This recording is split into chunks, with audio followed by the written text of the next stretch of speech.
Hi, நான் உங்கள் மங்களூர்காரன். Welcome to another episode. உங்களுக்கு மோட்டார் சைக்கிள்ஸ், பைக்லாம் பிடிக்குமா? நீங்கள் ஓட்டுவீங்களா ரெகுலராக? ஸ்கூலுக்கு, காலேஜுக்கு, ஆஃபீஸுக்கு, இல்லைனா இப்போ நீங்கள் லாங் ரைடு போகிற ஆளா? இந்த எபிசோட் பூராவே மோட்டார் சைக்கிள்ஸை பற்றி தான் இருக்க போகுது. முதல்ல நான் பார்த்த மோட்டார் சைக்கிள் எங்கள் வீட்டில் நம்ம மைண்டில் ஞாபகம் இருக்கிற ஒரு மோட்டார் சைக்கிள். அது அப்புறம் எப்படி மோட்டார் சைக்கிள் ஜேர்னி ஆரம்பிச்சது எங்களோட லைஃப்பில். இதை பற்றி தான் இருக்க போகுது. அது கூட இருந்த நினைவுகள். அப்புறம் இந்த மோட்டார் சைக்கிளில் இன்னும் மோட்டார் சைக்கிள்ஸும் இல்லை, எந்த ஒரு வண்டியாக இருந்தாலுமே சில பேர் அந்த வண்டிக்கு ஒரு உயிர் இருக்கிறதாவே அதை பாவித்து அதை அவங்க வீட்டோட ஒரு அங்கமாக, குடும்பத்தோட ஒரு உறுப்பினரை இன்னும் நிறைய பேர் வச்சுருப்பாங்க. நாஸ்டாலஜிக்காக இருக்கும். ஸோ அந்த மாதிரி சில நாஸ்டாலஜிக்கல் மூமெண்ட்ஸ் கொஞ்ச நாள் சில வண்டிகள் எங்கள் வாழ்க்கையிலையுமே இருந்தது. ஸோ அதை பற்றி தான் இன்றைக்கி நம்ம பேச போகிறோம். எனக்கு நல்லா நினைவு தெரிஞ்சு எங்கள் அப்பா வாங்கின வண்டி அப்படிங்கிறது எக்ஸ்ப்ளோரர்.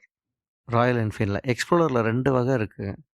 ஒன்று எக்ஸ்ப்ளோரர், இன்னொன்று எக்ஸ்ப்ளோரர் ப்ளஸ் அப்படின்னு சொல்லிட்டு.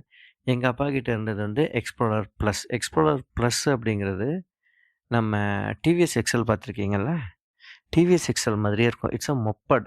டிவிஎஸ் எக்ஸல் மாதிரியே இருக்கும். ராயல் என்ஃபீல்டோடது. ராயல் என்ஃபீல்டில் இந்த மாதிரிலாம் வண்டி இருக்கான்னா இருந்தது.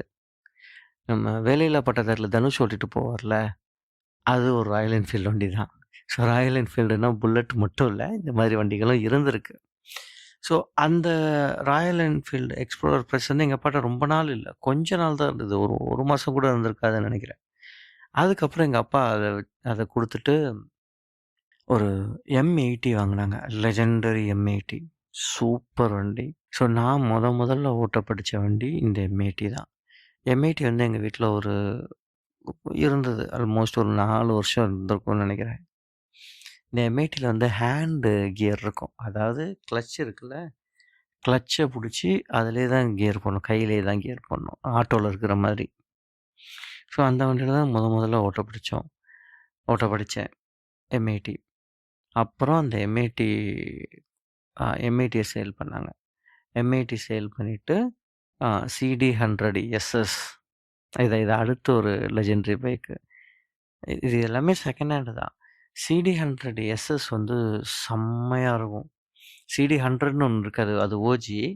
CD100 SS தின்னான வீலில் எஸ்எஸ்ங்கிறது ஐ திங்க் தெரில, ஸ்டெயின்லெஸ் ஸ்டீலாக கூட இருக்கலாம்.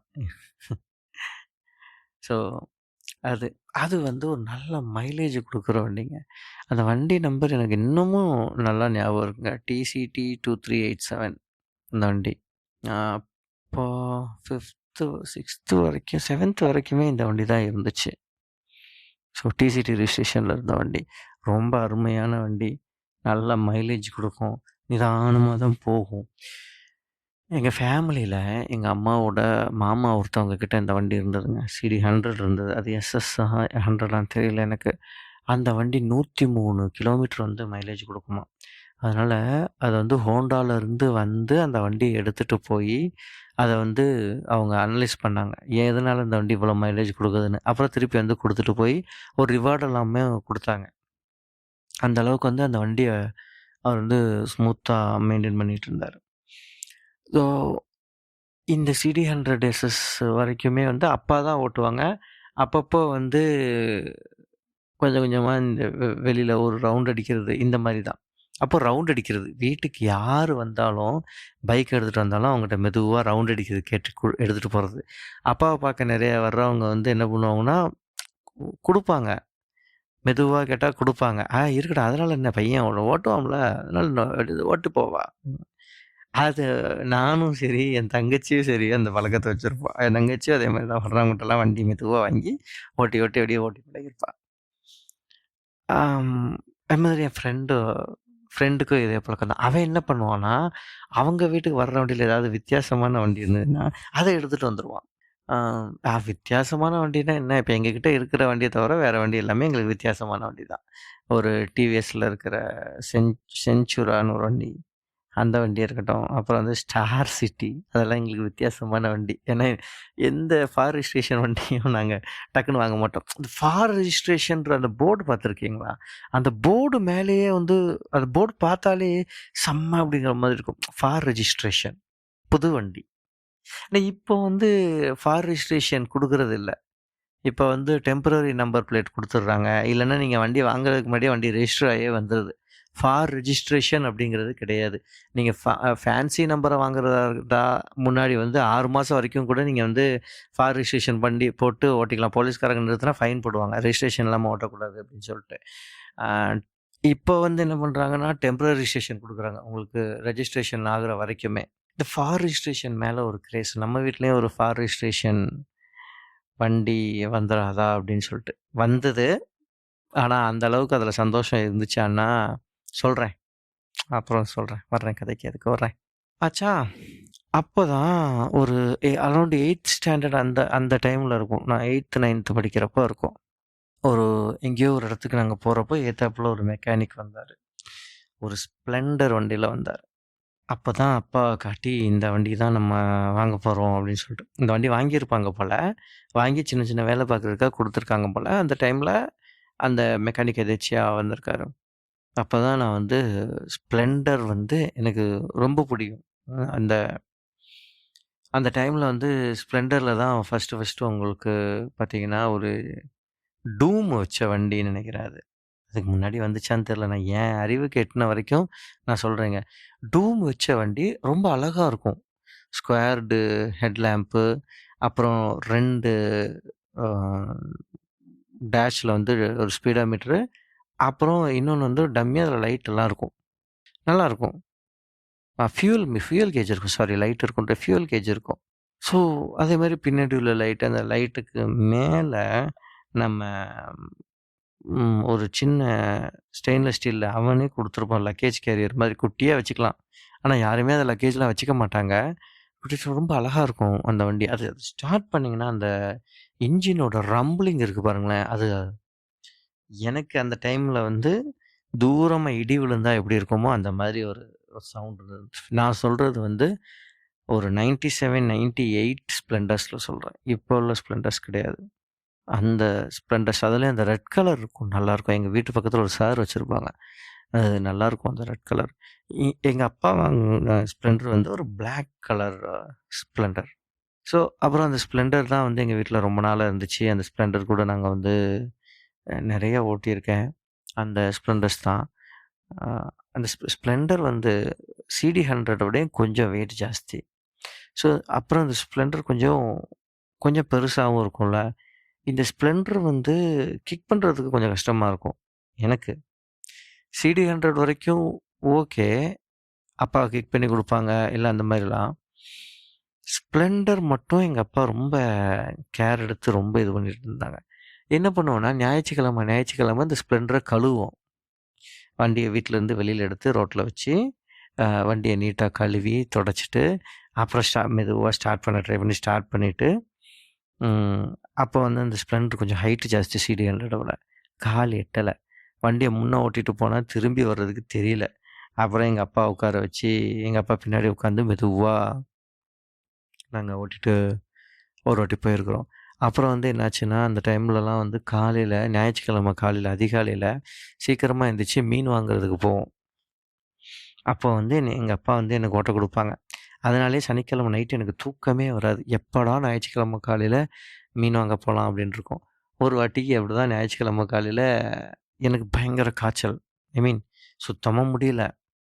ஆனாலும் எங்க அப்பாவ வந்து கூட்டிட்டு வண்டியில உட்காந்தாச்சு. உட்காந்து போய் ஒரு டர்னிங்ல தலை சுத்திருச்சு எனக்கு. என்னால முடியல. 2 பேருமே விழுந்துட்டோம். விழுந்து எந்திரிச்சா வண்டி ஸ்டார்ட் ஆகல. அப்புறம் அங்கேயே அந்த முக்குல வந்து டீ கடையில விட்டுட்டு, டீ டீயோ, காஃபியோ குடிச்சிட்டு நாங்க வீட்டுக்கு நடந்து வந்துட்டோம். பக்கத்துல தான். வீட்டு பக்கத்துல தான். அப்புறம் எங்க அப்பா போய் ஸ்டார்ட் பண்ணி அந்த வண்டிய எடுத்துட்டு வந்துட்டாங்க. இந்த ஸ்ப்ளெண்டர் வந்து ஒரு அப் அன்டில் 8த், 9த் வரைக்குமே எங்ககிட்ட இருந்தது. 10த்ல தான் இந்த ஸ்ப்ளெண்டர அப்பா குடுத்துட்டு, இன்னொரு வண்டி வாங்குனாங்க. இந்த ஸ்ப்ளெண்டர குடுக்கறதுக்கான காரணம் என்ன தெரியுமா? 80 கிலோமீட்டருக்கு மேலே போச்சுன்னா எங்கள் வண்டி வந்து வைப்ரேட் ஆகுதாமா. எங்கள் அப்பா அதனால் இந்த ஸ்ப்ளெண்டர் கொடுத்தாங்க. எங்கள் அப்பா வந்து அப்போது வீக்கெண்ட், அதாவது ஞாயிற்றுக்கிழமை ஒரு நாள் தான் அவங்களுக்கு வீக்கெண்டுங்கிறது. அந்த டைமில் ஃப்ரெண்ட்ஸுங்க கூட கொஞ்சம் லாங் டிரைவ் போவாங்க. லாங் டிரைவ்னால் அவங்க வண்டி எடுத்தாங்கன்னா எப்போவுமே டெஸ்ட் பண்ணுறதுக்காக எங்கள் ஊர்லேருந்து கன்னியாகுமரி வரைக்கும் போவாங்க. ஒரு 2-2.5 மணி நேரம்னு வச்சுக்கோங்களேன், ட்ராவல் போவாங்க. அப்போ அந்த மாதிரி போகிறப்போ அந்த ஸ்ப்ளெண்டர் வந்து இதாகுது, வைப்ரேட் ஆகுது, வேணான்னு சொல்லி அதை வந்து கொடுத்துட்டு அதுக்கப்புறம் வாங்கினாங்க ஒரு வண்டி பஜாஜில். அப்போ வந்து ஆக்சுவலாக அது பஜாஜ் கிடையாது, கவாசகி. ஸோ கவாசகி கேலிபர், த லெஜெண்டரி. ஏன் எல்லா வண்டியும் த லெஜெண்டரின்றேன்னா, இந்த வண்டி எல்லாமே எங்கள் கூடவே இருந்துச்சு. இந்த வண்டிகளுக்கு எல்லாத்துக்குமே ஒரு கேரக்டர் இருந்தது. பைக்கோட கேரக்டர்னு ஒன்று இருக்குது. அது வந்து நான் அடுத்து வர்றேன். என் கதைகளை முடித்துக்கொண்டு அப்புறமா அதுக்குள்ளே நான் வர்றேன். ஸோ கேலிபரில் வந்து பார்த்திங்கன்னா லேட்டராக வந்து கவாசகி பஜாஜ் கூட டையப் வச்சுட்டு கவாசகி கேலிபர் இல்லை பஜாஜ் கேலிபர்லாம் வந்துச்சு. ஊடி போப்பா அந்த அட்வர்டைஸ்மெண்ட்லாம் பார்த்துருக்கீங்களா? அது வந்து 110 இன்ஜின் கேலிபரில். இது அந்த அந்த கேலிபர் கிடையாது, அதுக்கு முன்னாடி இருந்த ஒரு கேலிபர். இந்த இவ்வளோ நாள் எங்ககிட்ட இருந்த வண்டிக்கும் இந்த கேலிபருக்கும் ஒரு சின்ன வித்தியாசம் இருந்தது. என்னென்னா இந்த கேலிபரோட ரைடிங் ஸ்டாண்ட்ஸ் வந்து கொஞ்சம் அப்ஃப்ரண்ட்டாக இருக்கும். CD100ஓட ரைடிங் ஸ்டாண்ட்ஸும் அப்ஃப்ரண்ட்டு தான். பட் ஆனால் அது ஓரளவு கொஞ்சம் ஸ்டாண்டர்டாக இருக்கும். வண்டி வந்து ரொம்ப ஷார்ட்டாக இருக்கும். கேலிபர் வந்து எப்படின்னா ஃப்ரண்ட்டில் வந்து கொஞ்சம் எலிவேட்டடாக இருக்கும். நல்ல அகலமான ஹேண்டில் பர்ஸ். இந்த ஹேண்டில் பர்ஸ் தான் இந்த வண்டியோட ஒரு மெயினான ஒரு ஃபீச்சர்னு சொல்ல முடியாது, ஒரு சேல் பாயிண்ட்டுன்னு வச்சுக்கலாம். நல்லா heavy duty handle purse. So இந்த கேலிபர் வந்ததுக்கப்புறம் இந்த கேலிபர் தான் லேட்டராக வந்து அப்பா வந்து எனக்கு கொடுத்தாங்க. நீ ஒரு வண்டி தான். அப்போ வந்து அப்பாவுக்கு வேறு ஒரு இடத்துல வேலைக்கு போனதுனால அப்பா வந்து இப்போ ரெகுலராக பஸ்ஸில் போக ஆரம்பித்தாங்க. இந்த வண்டியோட மெயின்டெனன்ஸ் வந்து நான் பார்த்துக்க ஆரம்பித்தேன். அப்புறம் தான் இந்த மெக்கானிக்கல் கிட்டே போகிறது, அவங்கக்கிட்ட உட்காந்து வண்டியோட அவங்க வண்டி வேலை பார்க்குற வரைக்கும் நாங்கள் உட்காந்துருப்போம். எங்கள் அப்பா எப்போவுமே அப்படி தான் சொல்லுவாங்க, மெக்கானிக்கிட்ட கொண்டு போய் கொடுத்தேன்னா அங்கேயே உட்காந்து வேலை பார்த்துட்டு வரணும் அப்படின்னு சொல்லிட்டு. அங்கேயே போய் நானும் டேராக போட்டுருவேன். அப்போ தான் இந்த வண்டிகள்லாம் பார்க்க வண்டிகளை பற்றின நாலேஜ் வந்து கொஞ்சம் கொஞ்சமாக எனக்கு வர ஆரம்பிச்சது.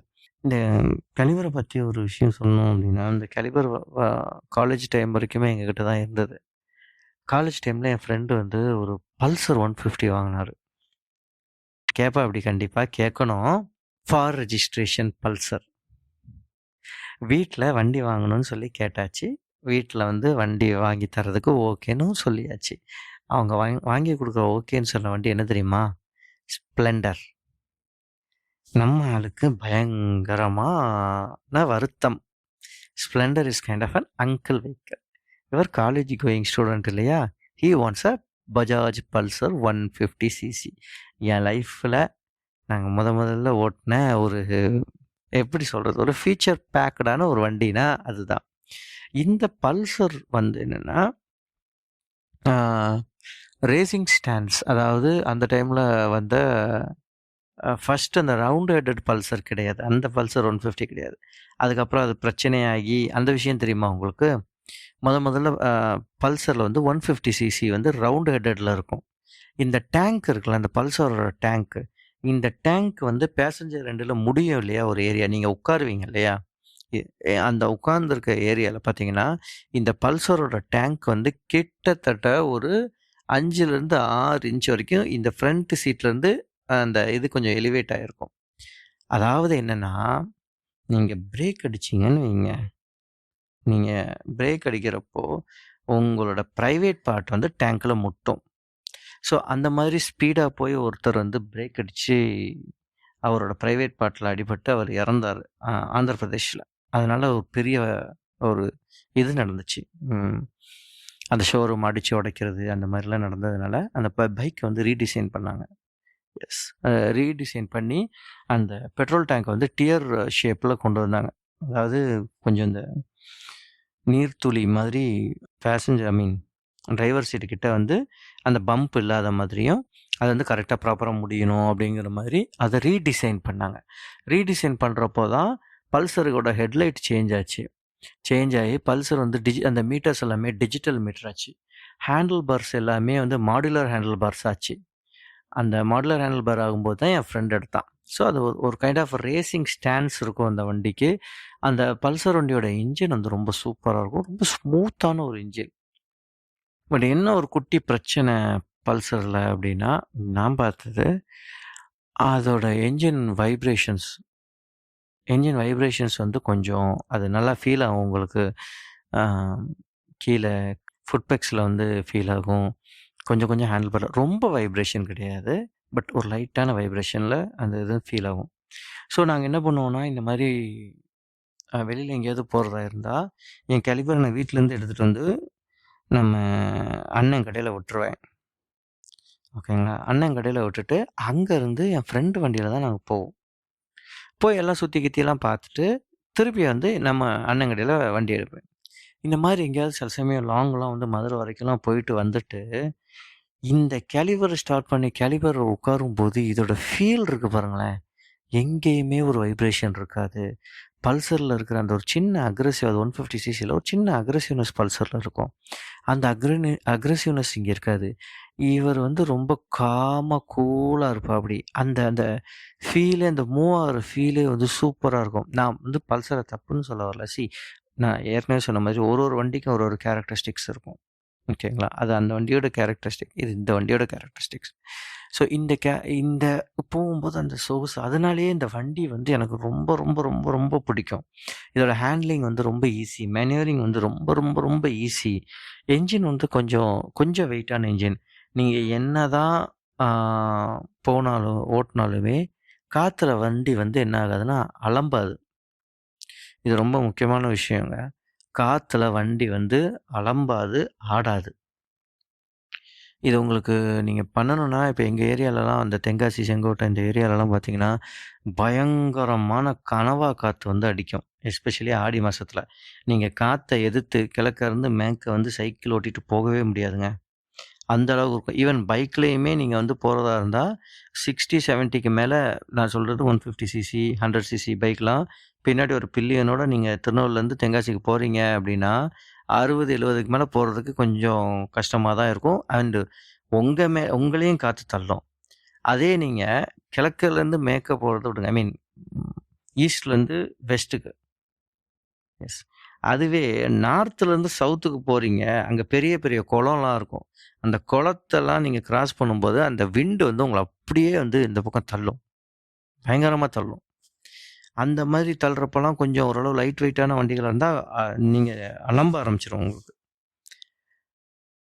ஆனால் இந்த கேலிபர் வந்து அந்த இதே கிடையாது. ஏன்னா ஏரோடைனமிக் வந்து வண்டியில் அப்படி இருக்கும், செம்மையாக இருக்கும்.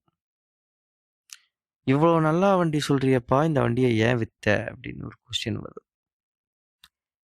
அந்த வண்டியிலங்க நான் ஒரு வாட்டி காலையில் 3:30 4 மணி இருக்கும். நான் வந்து புளியரைக்கு உள்ள ஒரு கோயிலுக்கு, தட்சிணாமூர்த்தி கோயிலுக்கு வீட்டிலேருந்து கிளம்பி போகிறோம், நானும் என் ஃப்ரெண்டும். அது வந்து ஒரு 3-4 பேர், 4 பைக்கில் வந்து போகிறது வழக்கம். அவங்க கூட நாங்களும் சேர்ந்து போகிறோம். அப்போ வாலிப வயசு. அந்த டைமில் என்னாச்சுன்னா, குரூப்பாக போகிறப்போ குரூப்பு கூட தானே போனோம், கொழுப்பு போயாச்சு. போனால் இவங்க எல்லாருமே ஒரு ஊரில் பெட்ரோல் போட நிற்கிறாங்க. நம்ம அந்த ஊரில் பெட்ரோல் போடல, வண்டியில் பெட்ரோல் இருந்தது. திருப்பியாச்சு, திருன்னு வச்சு திருப்பி போகுது வண்டி. போகும்போது ஒரு ஊர் அப்ரோச் ஆகிறோம். அந்த ஊரில் வந்து நல்லா பெரிய பெரிய புளிய மரங்கள், பெரிய புளிய மரங்கள். அதோட நிழல் வந்து ரோட்டில் ஃபுல்லாக கம்ப்ளீட்டாக கவர் ஆகிருக்கு. இவனுங்க என்ன பண்ணியிருக்கானுங்க, ரோடு எக்ஸ்டெண்ட் பண்ணுறதுக்காக ஜல்லியெல்லாம் ரோட்டில் போட்டிருக்கானுங்க, நல்லா குமிச்சு வச்சுருந்துருக்கானுங்க. அதுக்கு முன்னாடி வந்து ஒரு ட்ரம்மோ இல்லை ஒரு கயிறு கட்டுறதோ அந்த மாதிரி எதுவுமே இல்லை. வண்டி போன வேகத்தில் அப்படியே ஜல்லியில் ஏறிடுச்சு. அந்த டைமில் வந்து எதுவுமே தெரியலை. ஏறி 3-4 டைவு அந்த வரிசையாக ஜல்லியாக குமிச்சு குமிச்சு குமிச்சு குமிச்சு குமிச்சு போட்டிருக்காங்க. போய் விழுந்து தலையில் அடி. வண்டி ஃப்ரண்ட்டு சைடில் எதுவுமே இல்லை. என் கூட வந்தவனுக்கும் அடி. அப்புறம் ஹாஸ்பிட்டலுக்கு போனோம். ஹாஸ்பிட்டலுக்கு போனாக்கா எனக்கு வந்து அவனுக்கு வந்து மூக்குலையும் வாயிலையும் ரத்தம் வருது. எனக்கு பயம். அவனை பாருங்க அப்படின்னு சொன்னோன்னே அவர் பார்த்துட்டு, ஒன்றும் இல்லைப்பா, உதட்டில் இடிச்சிருக்கு அவனுக்கு, அதனால் அது வீங்கியிருக்கு, உனக்கு தான் பிரச்சனை அப்படின்னா. எனக்கு என்ன பிரச்சனை அப்படின்னா, தலையில் வந்து அடி. அவன் 4 தையல் போட்டு மண்டையில் ஒரு பெரிய கெட்டா போட்டாங்க. போட்டு எங்கள் அப்பாவுக்கு நான் ஃபோன் அடிச்சிட்டேன். ஃபோன் அடித்தா அப்போ எடுக்கல அப்பா. அதுக்கப்புறம் 6 மணிக்கு எனக்கு ஃபோன் அடிக்கிறாங்க. எனக்கு தையல் போட்டுட்ருக்கப்போ அப்போ நான் பிக் பண்ணல. அதுக்கப்புறமா ஃபோன் அடித்து கேட்டேன், இந்த மாதிரி வந்துட்டுருக்கேன் அப்படின்னாங்க. நீங்கள் எங்கே வரீங்களோ அங்கேயே இருங்க, எனக்கு ஒன்றும் பிரச்சனை கிடையாது, நான் பைக்கில் வந்துடுறேன் அப்படின்னு சொல்லியாச்சு. சரின்னு சொல்லிட்டு ரிட்டன் பைக்கில் போகிறேன். எனக்கு முன்னாடி என்ன ஆயிடுச்சு அப்படின்னா, வண்டியை ஒரு ஆட்டோவில் கொண்டு போகிறாங்க. ஐ மீன் லோடு ஆட்டோவில் கொண்டு போகிறாங்க. எங்கள் அப்பா வந்து அங்கேருந்து நான் நில்லுங்கப்பான்னு சொன்னோன்னே அவங்க அங்கேயே நின்றுட்டுருக்காங்க. நான் வந்துடுவேன் அப்படின்னு சொன்னேன். பக்கத்து ஊரில் தான் இருக்கிறோம். வந்துடுவேன்னு சொன்னோடனே முன்னாடி பைக்கில் போகிறத பார்த்துட்டு பைக்கில் மூஞ்சே இல்லை. ஐ மீன் டேங்க்குக்கு முன்னாடி எதுவுமே இல்லை. எங்கள் அப்பாவுக்கு பயம். ஐயோ, இந்த அளவுக்கு அடி விழுந்திருக்கு வண்டிக்குன்ட்டு. அப்புறம் என்னையை பார்த்தோன்னே என் தலையில் பெரிய கட்டா போட்டிருந்தாங்களா, அது இன்னும் பயம். தலையில் அடிபட்டிருக்குல்ல அப்படின்னு சொல்லிட்டு. அப்புறமா இந்த மாதிரி சொன்னேன், என் மேலே தான் தப்பு, இந்த மாதிரி நான் பண்ணிட்டேன் அப்படின்னு சொல்லிட்டு. ஐ திங்க் ஃபஸ்ட்டு வாட்டி நான் எங்கள் அப்பா கிட்ட வந்து உண்மையை சொல்கிறேன்னு நினைக்கிறேன், பொய் சொல்லாமல் சொன்னேன். அப்புறம் எங்கள் அப்பாவுக்கு வருத்தம். ஏன்னா அவங்களுக்கும் தலையில் ஒரு வாட்டி சின்ன பிள்ளையில் அடிபட்டு இருந்துச்சு. ஸோ இது தலையில் அடிபட்டுருச்சுன்னொன்னே ரொம்ப வருத்தம். அப்புறமா சாயங்காலம் எங்களோட ஃபேமிலி டாக்டர்கிட்ட போனோம். அவங்க கட்டை அவுத்து எப்படி இருக்குது அப்படின்னு பார்த்தாங்க. ஸோ ஒன்றும் இல்லை, சின்ன தையல் தான் அப்படின்னோடனே ஓகே அப்படின்னு சொல்லிட்டாங்க. நீ ஸ்கேன் மட்டும் எடுத்து பார்த்துக்கோ, ஏன்னா அது ஹிட்டா இல்லை, அதோட இம்பேக்ட் எப்படின்னு தெரியலை அப்படின்னு சொல்லிட்டு. அப்புறம் பார்த்தா அதெல்லாம் ஒன்றும் இல்லை. ஸோ அதுதான் என் லைஃப்பில் நடந்த ஒரு பெரிய இன்சிடெண்ட். ரெடி பண்ணிவிட்டு அந்த வண்டியை வந்து சேல் பண்ணணும். நாங்கள் போய் அந்த வண்டியை கொடுக்குறோம். அந்த டீலர் அவர்கிட்ட தான் வண்டி எடுக்கிறோம். அந்த டீலர் வந்து, அண்ணாச்சி எதுக்கு இந்த வண்டியை கொடுக்கீங்க, நல்ல வண்டி அண்ணாச்சி, கொடுக்காதீங்க அப்படின்னு. எங்கள் அப்பாவுக்கு வந்து மனசில் கொடுத்துருவோம் அப்படின்னாங்க. எவ்வளோக்கு போச்சு தெரியுமா? 7,000 ரூபாய்க்கு போச்சு அந்த வண்டி. 7,000 ரூபா. எங்கள் அப்பா வந்து அப்போ என்கிட்ட சொன்ன விஷயம் என்னென்னா, அந்த வண்டியில் உயிர் இல்லை அப்படின்னாங்க. அந்த வண்டியில் வந்து உயிர் இல்லை அப்படின்னாங்க. அதோட அர்த்தம் வந்து அப்போது எனக்கு கொஞ்சம் புரிஞ்சாலும், அந்த வண்டியை ஒரு மாதிரி கொன்னது நான் தான். தெரியாமல் நடந்தாலுமே வந்து கொன்னது நான் தான். அந்த வண்டியில் உயிர் இல்லை அப்படின்னா அதுக்கு என்ன அர்த்தம் அப்படின்னா, இது இது இது கம்ப்ளீட்டாகவே ஒரு மாதிரி எப்படி சொல்கிறது, ஒரு ஒரு அர்த்தம் இல்லாத ஒரு மடத்தனமாக கூட இருக்கலாம்.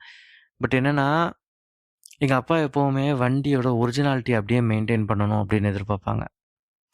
நம்ம அப்படி கிடையாது, நம்ம ஆல்ட்ரேஷன். பட் எங்கள் அப்பாவுக்கு வந்து அந்த ஒரிஜினாலிட்டி அப்படியே இருக்கணும் அப்படிம்பாங்க.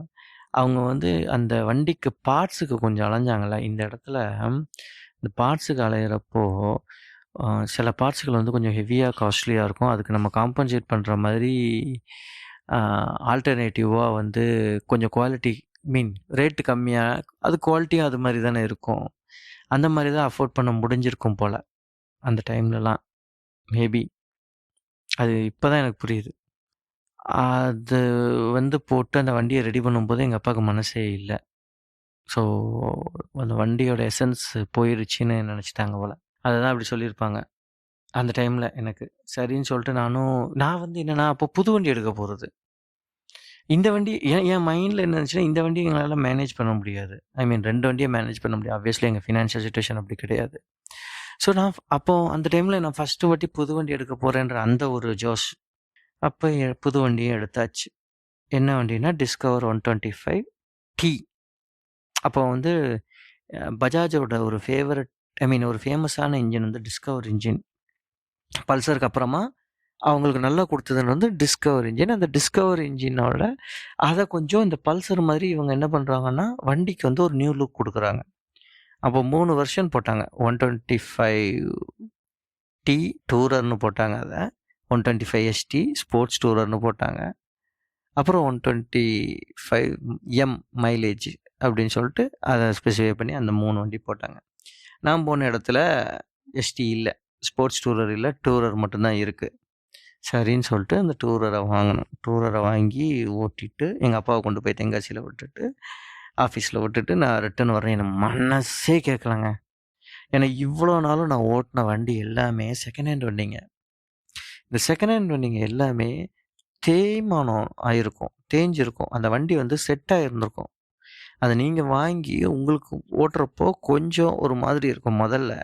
அப்புறமா நீங்கள் வந்து அந்த வண்டியோட கேரக்டர் வந்து நீங்கள் அண்டர்ஸ்டாண்ட் பண்ண ஆரம்பித்து அதுக்கு தகுந்தப்பல ஓட்ட ஆரம்பிச்சிட்டிங்கன்னா அந்த வண்டி உங்களுக்கு செட் ஆயிரும். ஓகேங்களா? ஆனால் இது புது வண்டியில் அது 125cc. நான் இது வரைக்கும் ஓட்டினது எல்லாமே 100cc தான். இது 125cc. எனக்கு மனசே கேட்கலங்க. நான் வந்து என் லைஃப்பில் ஃபாரஸ்ட் ஸ்டேஷன் வண்டி வாட்டி வாங்கி நான் ஓட்டுறேன். ஆனால் எனக்கு சுத்தமாக அதில் மனசே இல்லை. அப்புறம் லேட்டராக வந்து அந்த வண்டி அப்பா தான் ஆஃபீஸ்க்கு அடிக்கடி ஓட்டிகிட்டு போவாங்க. ஒரு நாளைக்கு 50-60 கிலோமீட்டர்லாம் ஓடும் அது. அப்பா வந்து அதை ஓட்டிகிட்டு போவாங்க. ஆனால் அதுக்கப்புறம் ஒரு மாதிரி வந்து அப்பாவோட அந்த எந்தூசியாசம் வந்து நான் போனதை பார்த்தேன். அந்த பைக் ஓட்டுறதுலேருந்து அந்த அந்த ஒரு எந்தூசியாசம் வந்து அதில் இல்லை. ஆனால் இது நல்லா மைலேஜ் கொடுத்துச்சுங்க. அப்போ 65-70 கிலோமீட்டர் வரைக்கும் மைலேஜ் கொடுக்கும். அப்படி போயிட்டு இருந்துச்சு. அப்புறமா நான் வந்து வேலைக்கு போக ஆரம்பிச்சிட்டேன். டிஸ்கவர் வாங்குறப்போ எல்லாம் வேலைக்கு போக ஆரம்பிச்சிட்டேன். அப்புறம் வேலைக்கு போக ஆரம்பித்ததுக்கப்புறம் எங்கள் அப்பா வந்து நான் சென்னைக்கு போனதுக்கப்புறம் நீ ஒரு வண்டி வாங்கிக்கோன்னு சொல்லி சொன்னாங்க. செகண்ட் ஹேண்டாக நான் கொஞ்சம் பைசா தரேன். அப்போவும் அது கூட சேர்த்து போட்டு புதுசு வாங்கியிருக்கலாம். ஆனால் வாங்கலை நான். என் நண்பன் வந்து ஒரு யூனிகார்ன் இருக்கு மச்சி, நீ வாங்கிக்கிறியா அப்படின்னா. திரும்பியும் ஒரு லெஜெண்டரி தி கிரேட் யூனிகார்ன் 150 அதை வாங்கினேங்க. அதை வாங்கி ஓட்ட ஆரம்பித்தேன். நல்லா மெயின்டைன் பண்ண ஆரம்பித்தேன். அதே மாதிரி தான் ஒரு மெக்கானிக் பிடிச்சேன். நீங்கள் வண்டி வாங்குறது முக்கியம் கிடையாது, ஒரு மெக்கானிக் வாங்கணும். வாங்கணுன்ற ஒரு மெக்கானிக் உங்களுக்கு கிடைக்கணும். அது ரொம்ப முக்கியமான விஷயம். அப்புறம் அதுக்கு சென்னையில் அந்த மெக்கானிக் பிடிச்சாச்சு. நல்லா போச்சு, ரொம்ப நாளைக்கு நல்லா போச்சு. அப்புறமா ஒரு விஷயம் என்னென்னா, நான் வந்து பெங்களூருக்கு என் வேலை விஷயமா ஷிஃப்ட் ஆகுறேன். பெங்களூருக்கு என் வேலை விஷயமா ஷிஃப்ட் ஆகிறப்போ எனக்கு இந்த வண்டியை விற்கிறதுக்கு மனசே இல்லை, யூனிகார்னை. அப்புறம் என்ன பண்ணேன்னா, எங்கள் அப்பா கிட்ட சொல்லி, அப்பா இந்த மாதிரி நல்லாயிருக்கு, நான் பெங்களூருக்கு இதை எடுத்துகிட்டு போகிறதுக்கு பதிலாக நான் வந்து இங்கே உங்களுக்கு கொடுத்துட்றேன் இதை. ஏன்னா சென்னை தமிழ்நாடு ரெஜிஸ்ட்ரேஷன் பெங்களூர்லன்றப்போ அது ஒரு மாதிரி செட் ஆகுமா அப்படிங்கிற ஒரு மைண்டில் இருந்துச்சு. ஆனால் அது மட்டும் ரீசன் கிடையாது. என்னென்னா, நான் ஃபஸ்ட்டு வந்து என்னென்னா பெங்களூருக்கு ஷிஃப்ட் ஆகி போகணும். முதல்ல போய் அங்கே இடம் எப்படி என்ன இதெல்லாம் பார்த்துட்டு அப்புறமா நான் வண்டியை அங்கே கொண்டு போய்க்கிறேன்ப்பா. அது வரைக்கும் நான் வண்டியை இங்கே விட்டுறேன், தென்காசியில் விட்டுறேன். அங்கேருந்து ஷிஃப்ட் பண்ணி தென்காசியில் கொண்டு வந்து விட்டாச்சு. அப்பா ஆஃபீஸ்க்கு அதை எடுத்துகிட்டு போக ஆரம்பித்தாங்க. அப்பாவுக்கு அது பிடிக்க ஆரம்பிச்சிருச்சு அந்த வண்டி. இந்த டைமில் டிஸ்கவருக்கு வந்து கிட்டத்தட்ட 75,000 கிலோமீட்டர் டிஸ்கவர் ஓடிடுச்சு. அப்போ டிஸ்கவரை மாற்றிடலாம், இது வந்து இதோட ஸ்டாண்ட்ஸு இதோட வெயிட் எல்லாமே நல்லா இருக்குது அப்படின்னே சரின்னு சொல்லி என்ன பண்ணிட்டோன்னா டிஸ்கவரை கொடுத்தாச்சு. டிஸ்கவரை கொடுத்துட்டு என் தங்கச்சிக்கு ஒரு ஸ்கூட்டி வாங்கியாச்சு. எங்கள் அப்பா வந்து இந்த யூனிகார்ன் 150 வந்து வச்சுக்கிட்டு இருக்காங்க. ஓகேங்களா? நான் வந்து பெங்களூருக்கு போயிட்டேன். அப்புறம் கொஞ்ச நாள் கழிச்சு நான் பெங்களூரில் என்ன பண்ணேன்னா ஒரு எஃப்சி எடுக்கிறேன். ஆஃபீஸ்க்கு போனதுக்கப்புறம் செம்ம வண்டிங்க எஃப்சி, செம்மையான வண்டி. எஃப்சி வந்து பெங்களூருக்கு போனேன். அந்த அந்த டைமில் தான் எனக்கு கல்யாணம்லாம் ஆச்சு. அப்புறம் கல்யாணம் ஆகிட்டு கொஞ்சம் நாள்லேயே வந்து ஒரு 1 இயர் இருக்கும், கொரோனா வந்துருச்சு. கொரோனா வந்தோடனே நாங்கள் எல்லாருமே ஊருக்கு வந்துட்டோம் இல்லையா, வண்டி மட்டும் அங்கே இருக்குது. இப்போ ஒரு வாட்டிக்கு போயிட்டு வண்டி எடுத்துகிட்டு வந்துடலாம், வீடு எப்படி இருக்குன்னு பார்த்துட்டு அப்படி சொல்லிட்டு கார்லேயே போயிட்டு வண்டி எடுத்துகிட்டு நானும் என் தம்பியும் வர்றோம். நாங்கள் பெங்களூரில் வந்து வண்டி எடுத்துகிட்டு வர்றோம். பெங்களூரில் ஆரம்பிச்சிதுங்க, விதானசௌதா கிட்ட வரும்போது மழை பெய்ய ஆரம்பிச்சிது. அங்கேருந்து சிக்மங்களூர், அதாவது மடிக்கேரி, உங்களுக்கு இன்னும் சொல்லணுன்னா கூர்கு, அது வரைக்குங்க மழை தான். கம்ப்ளீட்டாகவே ரெயின் ரைடு மைசூர் வழியாக வந்தோம். சத்தியமங்கலம் காட்டுக்குள்ளே நைட்டு வந்து அப்புறம் ஒரு வழியாக மடிக்கேரிக்கிட்ட மழை நின்றுச்சு. எடுத்துகிட்டு அதுக்கப்புறம் மேங்களூருக்கு வந்துட்டோம். வந்து அது கொஞ்ச நாள் என் கையில் இருந்துச்சு எஃப்சி. மீன் வாயில் அந்த பெங்களூர்லேருந்து வர்ற வரைக்கும் நாங்கள் எப்படின்னா பெங்களூரில் போய் வண்டி எடுத்துகிட்டு வர்ற வரைக்கும் இந்த கேப் வந்து கிட்டத்தட்ட ஒரு 8 மாதம் இருந்தது. இந்த 8 மாதம் என்கிட்ட வண்டி இல்லை. எங்கள் தாத்தா வீட்டில் நான் இருக்கிறேன், என் ஒய்ஃப் வீட்டில் ஒய்ஃப் இருக்கிறா. என் பையனுக்கு அப்போ 3 மாதம் 4 மாதம், லைக் அந்த டைம் தான், 4 மாதம் 5 மாதம். அதாவது அவனை வந்து சிரிக்கிறது, நம்மளை ஆளுங்களை ரெக்கக்னைஸ் பண்ணுற ஸ்டேஜில் இருக்கிறான். இப்போ நான் இங்கே அடிக்கடி என் ஒய்ஃப் வீட்டுக்கும் அங்கேயும் போயிட்டு வரணுமே, ஒரு 50 கிலோமீட்டர் இருக்குங்க. வண்டி வேணும். இப்போ எங்கள் மாமா கிட்ட ஒரு வண்டி இருந்துச்சு. எஸ், அந்த வண்டி வந்து ஒரு புல்லட். அந்த புல்லட் எப்போ உள்ளது தெரியுமா? 1982ஆம் ஆண்டு. ஆமாம், எனக்கு 8 வயசுக்கு மூத்தது. ஸோ அந்த வண்டி வந்து ஒரு 6 வோல்ட் புல்லட்டு. அதை வந்து 12 வோல்ட் புல்லட்டாக ரெக்டிஃபயர்லாம் மாற்றி இவங்க கன்வெர்ட் பண்ணி வச்சுருக்காங்க. இப்போ அது என் கையில் வருது. கொஞ்சம் வந்து அது ரன்னிங் கண்டிஷனில் இல்லை. அதை எடுத்து அதை உட்காந்து வேலை பார்த்து ரெடி பண்ணி அந்த புல்லட் வந்து right side gear, left side உங்களுக்கு பிரேக் இருக்கும். இந்த ஏவிஎல் இன்ஜினுக்கு முன்னாடி வந்த இன்ஜின். அந்த வண்டி வந்து எங்கள் மாமா யாருக்குமே கொடுக்க மாட்டார். யாருக்குமே கொடுக்க மாட்டார். அது எப்போவுமே அங்கே தான் இருக்கும். யாருக்குமே கொடுக்க மாட்டார். நான் வந்து நசன்னு எங்கள் மாமாவை நச்சரிச்சு எனக்கு டிரைவிங் டெஸ்ட்டு வச்சார் எங்கள் மாமா. டெஸ்ட்டு வச்சு அதுக்கப்புறம் வந்து எனக்கு கொடுத்தாரு. அதுக்கு முன்னாடி என்னென்னா, எங்கள் மாமா வந்து என்கிட்ட வந்து நான் எதுவுமே கொடுக்க மாட்டேன்னு சொன்னதே கிடையாது. எனக்கு எங்கள் மாமா வந்து நான் வந்து எங்கள் மாமாவுக்கு அவ்வளோ செல்லம். ஆனால் இந்த வண்டி விஷயத்தில் மட்டும் என்னென்னா, இந்த வண்டியில் கியர் போடும்போது கொஞ்சம் கேர்ஃபுல்லாக போடணும். நீங்கள் எக்கு தப்பாக போட்டிங்கன்னா உங்களுக்கு நிறைய பிரச்சனை வரும் இந்த வண்டியில். ஸோ அது ரொம்ப கேர்ஃபுல்லாக இருக்கணும் மருமோனே. அந்த வண்டி வந்து மாமாவுக்கு எவ்வளோ பிடிக்கணும் உனக்கு தெரியும்ல அப்படிங்கிற மாதிரிலாம் சொல்லிகிட்டு இருப்பார். அப்புறமா டெஸ்ட்டு வச்சார். டெஸ்ட்டு வச்சு டெஸ்ட்டில் நான் வந்து பாஸ் ஆகிட்டேன். அப்போல்லாம் போகும்போது அடிக்கடி அந்த வண்டியை எடுத்து சுற்றுறது எங்கள் மாமா ஓகே பண்ணிட்டார். அதுக்கப்புறம் அவருக்கு கொஞ்சம் ஃபினான்ஷியல் சிச்சுவேஷன்ஸ் இந்த வண்டியை வந்து பராமரிக்க முடியலை. இந்த வண்டியில் அது ஒரு முக்கியமான விஷயம். இந்த வண்டியை நீங்கள் வாங்கிக்கிறது வச்சுக்கிறது முக்கியமில்ல, அதை ஒழுங்காக ஓட்டணும். இல்லைன்னா அதில் நிறைய பிரச்சனை வரும். எங்கள் மாமா வந்து லோக்கலில் வேலைக்கு போகிறதுக்கெல்லாமே வந்து வேறு வேறு வண்டி வச்சுருந்ததுனால இதை வந்து அப்பப்போ எடுக்கிறதுனாலையும், அப்போ ஒரு புதுசாக கார் வாங்கியிருந்ததுனாலையும் இவருக்கு கொடுக்கக்கூடிய இம்பார்ட்டன்ஸ் குறைஞ்சதுனால தலைவர் வழக்கம் போல் பிரச்சனை பண்ண ஆரம்பிச்சிட்டாரு. அப்புறம் ஏன் கைக்கு இது வந்தோடனே நான் எடுத்து அதுக்கு வேலை பார்த்தேன். வேலை பார்த்துட்டு அங்கே என் ஒய்ஃப் வீட்டுக்கு போகும்போதெல்லாமே இந்த வண்டியை ஸ்டார்ட் பண்ணோன்னே என் பையன் பயங்கரமாக குஷியாயிடுவான். ஏன்னா அதில் வந்து புல்லட்டை பற்றி நான் சொல்ல வேணும், தெருமுக்கில் வரும்போதே உங்களுக்கு தெரிஞ்சிடும்ல அந்த டைப்பு புல்லட்டு. இதுலேயும் இங்கே வந்து சைலன்சருங்க பேரில் அங்கே ஒன்றுமே இருக்காது. ஒரு பைப்பு மட்டும்தான் கனெக்ட் ஆகிருக்கும் அந்த வண்டியில். டப்புன்னு அடிக்கும். இப்போ வரைக்கும் அந்த வண்டிக்கு அந்த சைலன்சரில் தான் ஓடிக்கிட்டுருக்கு. ஓகேங்களா? டப்புன்னு இவனுக்கு பயங்கர சந்தோஷம் அந்த வண்டியை நான் எப்போ ஸ்டார்ட் பண்ணாலுமே.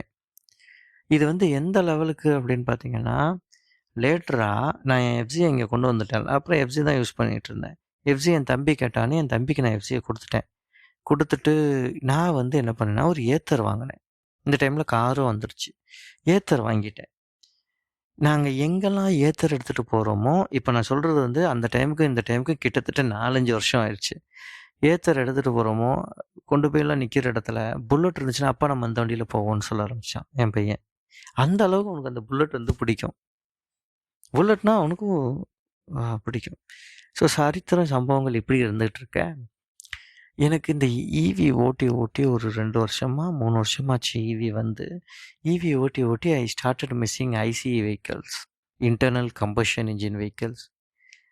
நான் இவ்வளோ நேரம் வந்து இந்த கேரக்டர்னு ஒன்று பேசிகிட்டு இருந்தேன் தெரியுமா? எல்லா வண்டிக்கும் ஒரு கேரக்டர் இருக்குன்னு பேசிகிட்டு இருந்தேன் இல்லையா? இந்த கேரக்டர் வந்து இந்த ஈவியில் எனக்கு மிஸ் ஆச்சு. ஈவியில் கேரக்டர் இல்லையான்னா, நான் ஆட்டோமொபைல் எக்ஸ்பர்ட்லாம் கிடையாது. பட் ஐசி இன்ஜினில் இருக்கிற something is missing on EV.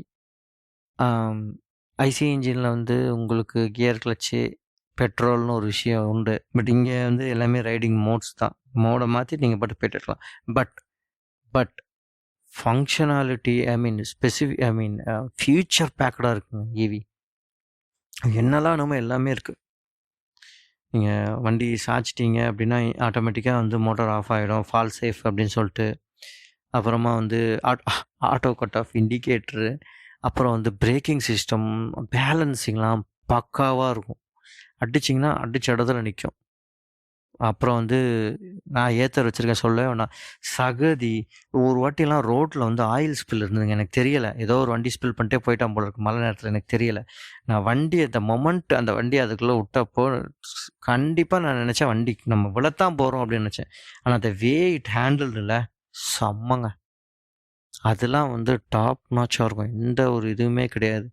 And நம்ம ஸ்பாட்டிஃபைல ரேப்புன்னு ஒன்று இருக்கும். வருஷம் முடியும் போது ரேப் இந்த வருஷத்தில் நீங்கள் என்னெல்லாம் பாட்டு கேட்டீங்க வச்சிங்க செஞ்சீங்கன்னு சொல்லிலாம் வரும். யூடியூப்லேயும் அந்த ரேப் வர ஆரம்பிச்சிது. ஏத்தர்லேயும் அந்த ரேப் இருந்ததுங்க. போன வருஷத்தில் 17,320 வாட்டி நான் ஹார்ன் அடிச்சிருக்கேன். என் பையெல்லாம் அடிச்சு அது முதற்கொண்டு உங்களுக்கு வந்து ரேப்பில் வந்துடுது. ஸோ இப்போ என் வண்டியில் அடுத்த ஐசி இன்ஜினே இல்லையா அப்படின்னா, அடுத்து நான் ஒரு வண்டி இப்போ வாங்கினேன். அதை பற்றி இன்னொரு எபிசோடில் சொல்கிறேன். இந்த வண்டியோட கேரக்டரிஸ்டிக்ஸ்னால் என்ன, இதெல்லாம் என்னங்கிறத நம்ம இன்னொரு எபிசோடில் பார்ப்போம். அது வரைக்கும் உங்களிடமிருந்து விடைபெறுவது உங்கள் மங்களூர்காரன். பாய்.